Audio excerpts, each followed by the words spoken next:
Buna kafalarda döneyiz, dökülsenize. Ben kırar kandım. Hayır. Neden bir eşya Beş-altı versen koklar. Akod may, iç may, tanıtık soda. Hangisi kova? bir bu olmuşsun. Ha? Ben bildim de.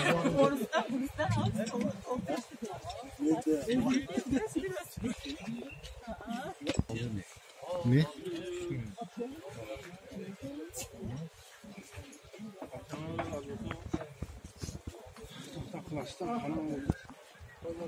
İnjektir kıştı ha?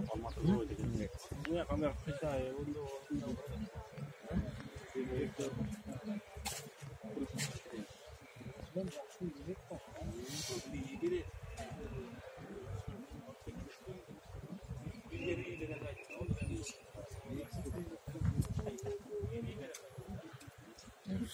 Hı?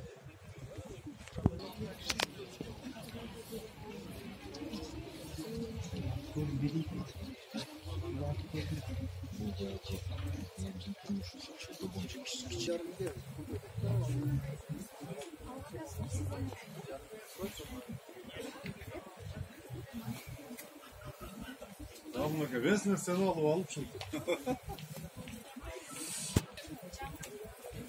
Olmadı. Tamam.